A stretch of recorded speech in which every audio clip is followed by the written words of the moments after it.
Good afternoon, everyone. On behalf of Voice of Healthcare, I welcome you all to the third edition of Voice of Healthcare's Universal Health Coverage virtual event. Today's session focuses on the theme Achieving UHC Mission 2030, the role of healthcare providers. Together, we will explore key strategies and solutions to achieve universal health coverage in India. We are honored to have you all with us in to discuss essential strategies and pathways for achieving universal health coverage in India. We have Dr. Girdhar Gyani, Director General at Association of Healthcare Providers India, Professor Dr. Y.K.Gupta, Principal Advisor, India Strategy Development, Global Antibiotics Research and Development Partnership, President AIIMS Jammu. We have Dr. Colonel Rajiv Manali, CEO, SUT Patnam Hospital, Dr. Upasna Arora, Managing Director, Yashoda Super Speciality Hospitals, Dr. Komal Patel, Parul University, Vice President, Medical and Paramedical Health Sciences and Medical Director, Trustee. To set the tone for this discussion, it is my privilege to invite Dr. Girdhar Gyani to share his insights and vision for the session. So we look forward to hearing your keynote addresses as we remark on this important conversation. Over to you, sir. Okay, thank you very much. And with permission of Dr. Gupta, I will like to provide, some of the basic information about the universal health coverage and our current discussion with the government of India. So I will let you know that government is very enthusiastic and very keen to implement universal health coverage. In fact, it started from the 2017 when the new health policy was launched. 2018 Ayushman Bharat was launched. 2019-20 Digital Health Mission has been launched. So overall, if you now and recently, they have also included the population of 70 plus into the Ayushman Bharat scheme. So as per our discussion with Dr. Vinod Paul, he feels that the 40% population was initially covered under the Ayushman Bharat, although cards have not been issued. But on paper, at least 40% population is covered.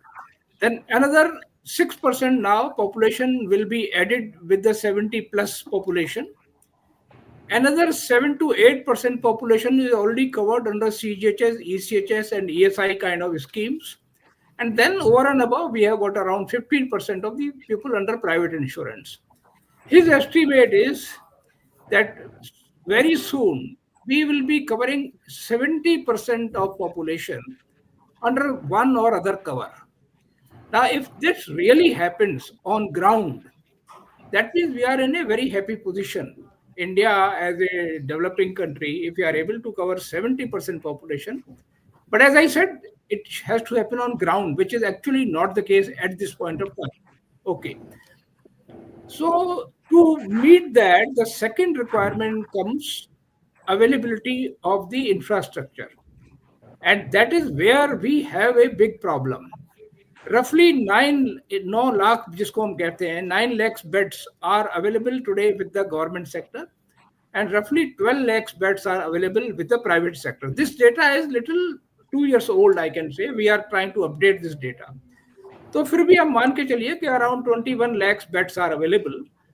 And when we try to see the requirement of WHO, which says that developing countries should have 3.5 beds per thousand population, तो हमें अभी number of beds को double करना है. तो अगर हम 2030 तक कोशिश करके अगर हम जाएं तो इसको हमें डबल करना है up to 2030. That is our first requirement. क्योंकि whatever technology you bring, unless basic physical infrastructure is available, you will not be able to meet the criteria of availability under the universal health coverage. So that is the requirement number one. Availability of doctors looks like we will not have problem by 2030. Basically, as you are seeing that we have now 1 lakh से ज़्यादा हमारे पास MBBS सीटें हैं और post graduate सीटें भी करीब करीब 65,000 हो गई हैं.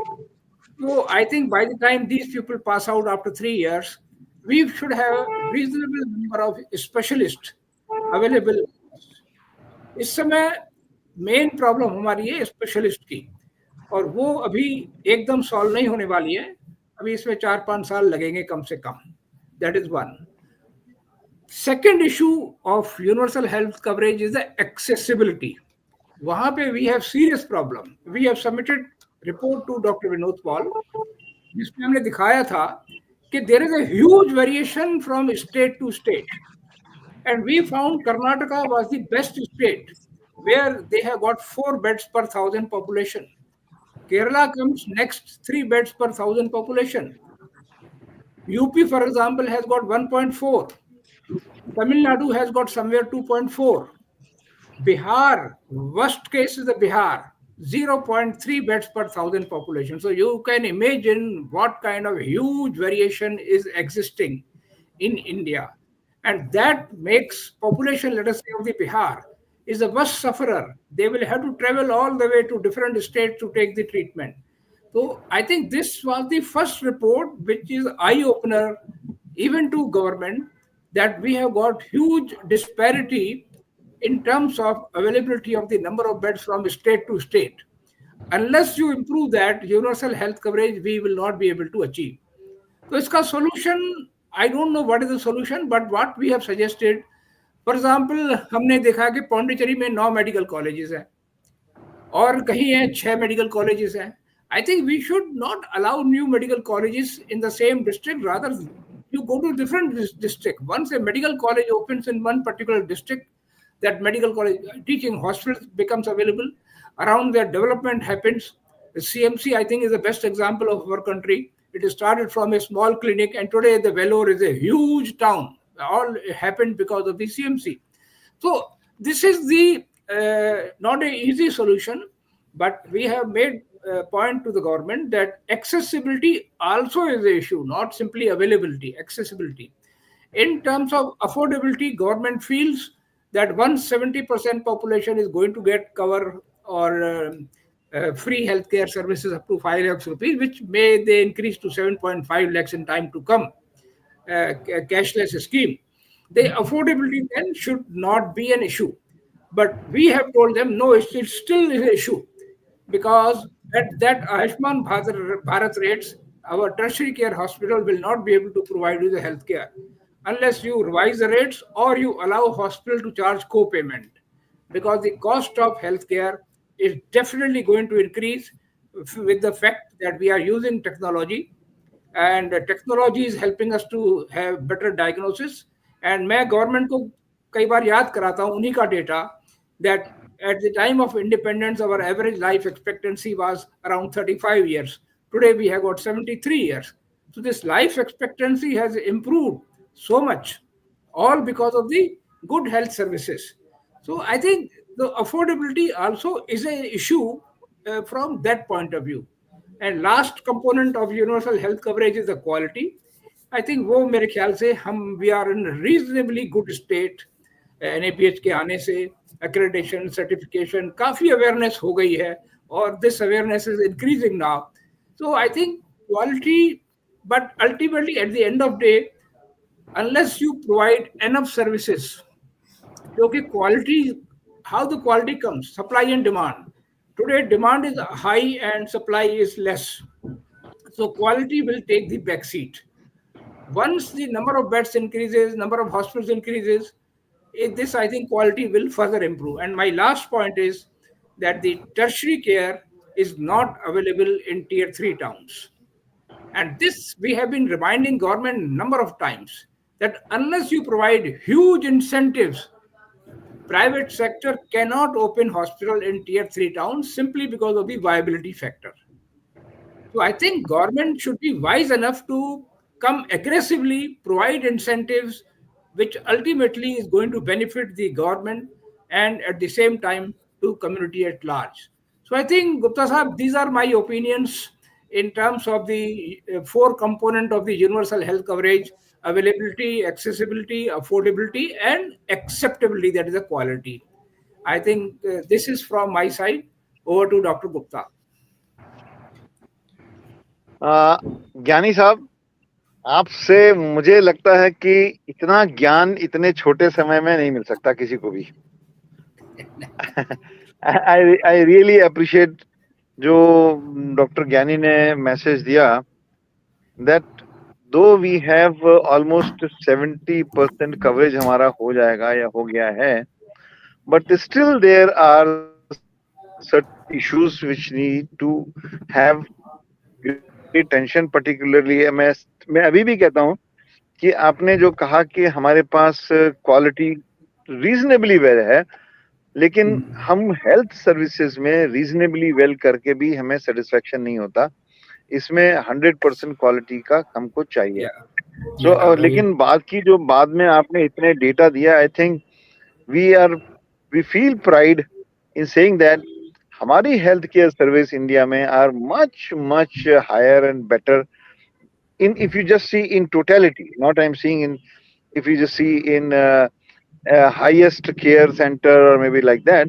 लेकिन अगर हम किसी भी दूसरी कंट्री से डेवलप कंट्री में जाके देखें, and with my personal experience and with experience of my friends, वहां पे कोई बीमार पड़ता है तो जो उसको हेल्थ केयर सर्विस मिलने में जितनी दिक्कत होती है और यहाँ पे उसको जितनी आसानी से मिल जाती है आम आदमी के लिए, I think we are at a much better stage. However, there are lots of things which need to be done, lot of things which will need to be done, in spite of lot has been done. So I really appreciate Gyani Sahab. So over to organizers what they are now, what they plan. So अगर मुझे लगता है कि if we are planning to have the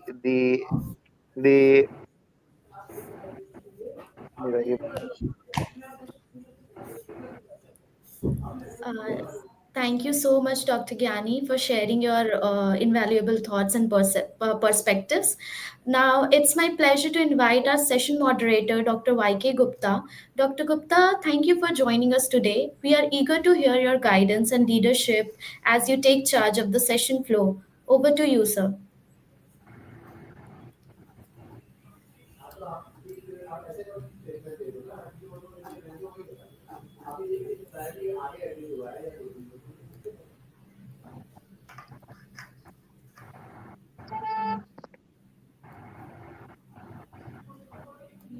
Uh, yes, am I audible? बीच में थोड़ा सा गड़बड़ हो गया. yes, sir. Yes, sir. Yeah, yeah. So Sir, my thank you. please. Yeah, sir, thank you for joining us today. And we would like to hear your guidance and leadership and as you take charge of the session flow, sir. So, over to you, sir. Thank you very much. Or I will just take up a few points from Dr. Gyani's thing, and maybe Colonel Rajiv, you can comment upon. Do you think that our human resource, as far as the doctors are concerned, is adequate today, or we have to make some strategy? I'll just put you some pointers. We have now nearly 1 lakh doctors coming out every year, and as Dr. Gyani Saab has said that maybe after 1 or 2 years we may be sufficient number. However, we are still lacking doctors and technicians or technologists to do enough number of dialysis in the country. Enough doctors are not available to manage the cardiac issues. There is a long pending list for even the orthopedic surgery. So these, and we do not get the neurologist even at the medical colleges sufficient number. So there is a, and if you just see the the unbalancing between the rural area and the urban area which was there in 20 years back is still persist. तो हमें कोई strategy इसमें से कैसे लेके आ सकते हैं कि ये हमारा डॉक्टर्स का ह्यूमन रिसोर्स हमारी कंट्री में ऑप्टिमली यूटिलाइज हो. Over to colonel Rajeev sir. Thank you, Dr. Gupta. I'll be, keep referring to Dr. Gyani, what he said, and also what he had just given us an introduction. I personally feel that the human resources, especially in the healthcare field, be it the doctors, nurses, or even paramedics, is not adequate. Uh, the Yes, I numbers agree. I agree. the numbers may seem to be reasonably okay, but the divides are so bad. With rural and urban, you have already mentioned. Rural India is no comparison to urban India as far as resources are concerned. Likewise, the number the between government and the private divide again is there's a huge difference. So therefore, how do we bring parity? The first issue is trying to get a parity in place. I think we will have to really think out of the box to get this done.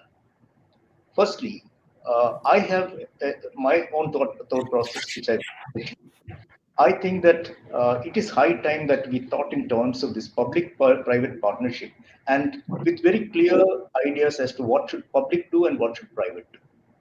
We cannot just keep having, slip shots methods being discussed at all. I think the government should take up the responsibility for primary and secondary care to start with, and that's it. They need not bother about the tertiary and quaternary care because, firstly, tertiary and quaternary are very equipment intensive, very expensive, and expertise is required. Let that be looked after by the private in entirety, along with the government or other medical colleges. So it must be left to those people who can manage it well. And primary and secondary, every village should have, or a group of villages should have a primary health center which will take care of the primary needs. And at the taluk level, there must be a secondary care center, a primary and secondary care center, which will take care of that particular taluk. If this sort of a division is done, this urban-rural divide can automatically get solved out. But we need to change our thought process. We need to think out of the box to get this done. And now, why would private enterprise take on this responsibility? There has to be a motive of profit involved in that, and a reasonable profit. So when private sector takes on the tertiary and quaternary care, a reasonable remuneration for the work they do, for the service they do, must be provided to them. We cannot have methods such as what is now being practiced in all the governmental schemes, as also Ayushman Bharat, where you unilaterally fix a rate and say this is the rate. It cannot happen. Everyone has to be involved in fixing the tariffs, coming out with a reasonable tariff system with add-ons every year, because inflationary trend, we all know what the trend is like. So therefore, making a very attractive remuneration package for the private sector, and let the private sector take on tertiary and quaternary care with responsibility to the government to provide it as per the policies which they lay down. So I think overall there has to be a division in the responsibilities of provision of care, and the easiest way to do this is there I think, must be, sorry. yeah. Uh, Please, Dr. Gupta,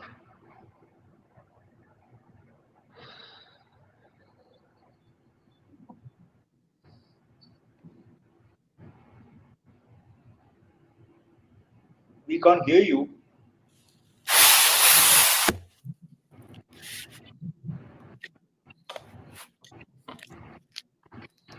Hello. We can hear you now. You're okay. Okay. Great. I think, Colonel sir, you have given a absolutely very crisp points which you mentioned, that there is need to bridge the urban and rural gap, and there is a need to have more human resource qualified doctors for particularly for specialties. And there may be difference of opinion that who should cater the primary and the secondary care, and the who should what should be the role of the doctors, particularly the private sector. But I think you have made a very important point. Maybe I may ask Dr. Premalal that what do you think that the private sector, how much they are contributing to universal health care? I will just give two pointers here, that the private sector, usually people think that they are not affordable. People think that the government sector give more honest advice. Private sector, sometimes people think of taking secondary opinion as second opinion. So there are sometimes convenience, comfort in the private sector, but level of trust sometimes is deficient. deficiency. So, what do you think about this, Dr. Prema? Is this correct or this is a myth?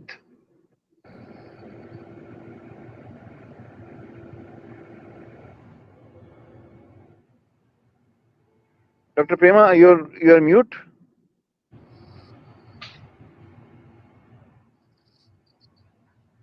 Or if Dr. Prema is not heard this, then Dr. Komal, have you heard my comment? I may pose the same comment to you. Yes, sir. Yes, sir. So I think, as you said, that involving private partnership with healthcare system will definitely build trust in the community, and I think academic institution can, and in that too, or private academic institution can play their role in having partnership with government sector, because as we run institution, हमारे लिए profit making will be not that important, because we get fees from the students, and we can utilize that fund